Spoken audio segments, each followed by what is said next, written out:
এই বিষয়ে ইসলাম যা বলে, ইসলাম শুধু এক ঈশ্বরে বিশ্বাস করতেই বলে না, ইসলাম তাওহীদে বিশ্বাস করতে বলে। তাওহীদ মানে একক করা, একত্ববাদের স্বীকৃতি দেওয়া। এটা এসেছে আরবি মূল শব্দ ওয়াহাদা থেকে, যার অর্থ এক করা, একত্রিত করা। এটা একত্রিতকরণও বোঝায়। ইসলাম শুধু এক ঈশ্বরে বিশ্বাস করতেই বলে না, তাওহীদে বিশ্বাস করতে বলে। আর তাওহীদের রয়েছে তিনটি শ্রেণী: তাওহীদ আর রুবুবিয়া, তাওহীদ আল আসমা ওয়াস সিফাত এবং তাওহীদ আল ইবাদা। প্রথমে তাওহীদ আর রুবুবিয়া মানে হলো কর্তৃত্বের একত্ববাদ রক্ষা করা, ক্ষমতার একত্ববাদ।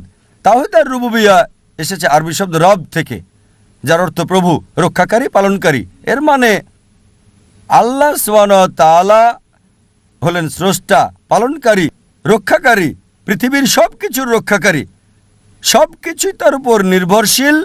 তিনি সবার থেকে, সব কিছু থেকে একেবারে স্বাধীন। আল্লাহ সুবহানাহু ওয়া তাআলার কর্তৃত্বের একত্ব রক্ষা করা, এটাই তাওহীদে রুবুবিয়া। দ্বিতীয়টা হচ্ছে তাওহীদ আল আসমা ওয়াস সিফাত, নাম এবং গুণের ক্ষেত্রে আল্লাহ সুবহানাহু ওয়া তাআলার একত্ব বজায় রাখা। তাওহীদ আল আসমা ওয়াস সিফাত আবার 5 প্রকার। প্রথম হচ্ছে আপনি যে নামেই আল্লাহ সুবহানাহু ওয়া তাআলাকে ডাকবেন তা হবে তার দেওয়া নামগুলোর মধ্যে একটা। আপনি নিজে কোনো নাম দিতে পারবেন না, বলতে পারবেন না আল্লাহ হলেন আল গাদিব, ক্রোধান্বিত। কোরআন বলছে তিনি ক্রোধান্বিত হন, কিন্তু এর নাম আল্লাহ সুবহানাহু ওয়া তাআলা নিজেও বলেননি বা নবীজি সাল্লাল্লাহু আলাইহি সাল্লামও বলেননি। দ্বিতীয় হলো যখন আল্লাহর গুণাবলী বর্ণনা করবেন, সেটা আপনাকে করতে হবে আল্লাহর নিজের দেওয়া বর্ণনা মতে, অথবা নবীজি আল্লাহ তাআলার যে বর্ণনা দিয়েছেন। নিজের বর্ণনা দিতে পারবেন না। অর্থ যাই হোক মানতে হবে। রূপক অর্থের নিজের বর্ণনা দিতে পারবেন না আল্লাহ সুবহানাহু ওয়া তাআলার প্রতি। তৃতীয়টা হলো আল্লাহ সুবহানাহু ওয়া তাআলার সৃষ্টির বৈশিষ্ট্য আপনি আল্লাহকে দিতে পারবেন না। বলতে পারবেন না যে আল্লাহ ভুলে যায়, নাউজুবিল্লাহ, এটা সৃষ্টির বৈশিষ্ট্য।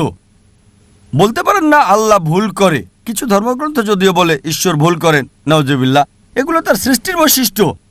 চতুর্থ হলো কোনো সৃষ্টিকে আল্লাহ সুবহানাহু ওয়া তাআলার গুণ এবং বৈশিষ্ট্য কখনোই দেওয়া যাবে না। বলবেন না আমি একজনকে চিনি যে অমর, চিরস্থায়ী।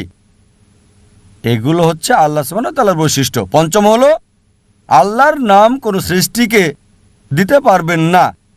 যদি দিতে হয় আবযোগ করতে হবে। যেমন ধরেন বলতে পারবেন না আর রহিম, বলতে হবে আব্দুর রহিম, পরম দয়ালুর একজন ভৃত্য। শুধু আল্লাহর পূর্বে কোনো কিছু যুক্ত করতে পারবেন না। অন্যগুলোতে পারবেন, আবার বলতে পারবেন না আব্দুর রাসূল, রাসূলের ভৃত্য, এমনটা করতে পারবেন না। তাহলে তাওহীদের আল আসমা ওয়াস সিফাত ভঙ্গ হবে। তৃতীয়টা হচ্ছে তাওহীদ আল ইবাদা, ইবাদতে একত্ব বজায় রাখা। ইবাদা এসেছে আরবি মূল শব্দ আব থেকে, যার অর্থ সেবা করা, একজন দাস, একজন ভৃত্য, একজন সেবক। আমাদেরকে ইবাদতের একত্ব বজায় রাখতে হবে। ইবাদত আল্লাহর আর কারো নয়। তাওহীদ আল ইবাদা হলো ইবাদতের একত্ব বজায় রাখা।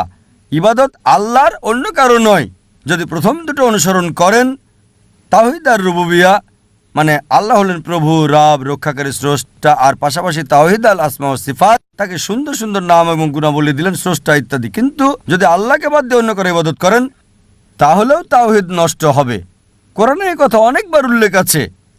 আল্লাহ সুবহানাহু ওয়া তাআলা পবিত্র কোরআনে বলেছেন, সূরা ইউনূস 10 নম্বর সূরা 31 নম্বর আয়াতে, মক্কার অগ্নি উপাসকদের ব্যাপারে, মুশরিকদের ব্যাপারে আল্লাহ বলেন, যখন তুমি তাদের বলবে কে আসমান এবং জমিন থেকে রিজিকের ব্যবস্থা করে, দৃষ্টি এবং শ্রবণ শক্তি কার হাতে, কে মৃতকে জীবিত করে আর জীবিতকে মৃত করে, সবকিছু কে নিয়ন্ত্রণ করে, তারা বলবে আল্লাহ। তারপরও কেন তোমরা কেবল তার ইবাদত করো না? তার মানে আল্লাহ মক্কার আরব মুশরিকদের কথা বলছেন। তিনি বলছেন তারা আল্লাহকে বিশ্বাস করত, আল্লাহকে আল্লাহ বলতো, সুন্দর নাম দিত, সুন্দর গুণাবলীও। তাওহীদ আর রুবুবিয়া ছিল, তাওহীদ আল আসমা ওয়াস সিফাতও সেখানে ছিল, কিন্তু তারা আল্লাহকে দিয়ে অন্য কিছুর উপাসনা করত। একই কথা বলা হয়েছে সূরা যখরুফ সূরা নম্বর 43 আয়াত নম্বর 87। যখন তুমি তাদের বলবে কে তোমার এই জীবন দিয়েছে, তারা বলবে আল্লাহ, তাহলে কেন তোমরা তার সাথে কাউকে শরীক করো? তার মানে আমরা বুঝলাম যে শুধু দুটি প্রকারই যথেষ্ট নয়, তাওহীদে তিনটি প্রকারই সমানভাবে গুরুত্বপূর্ণ। যদি আপনি যে কোনো একটি প্রকার ভঙ্গ করেন তাহলে এটা হবে শিরক।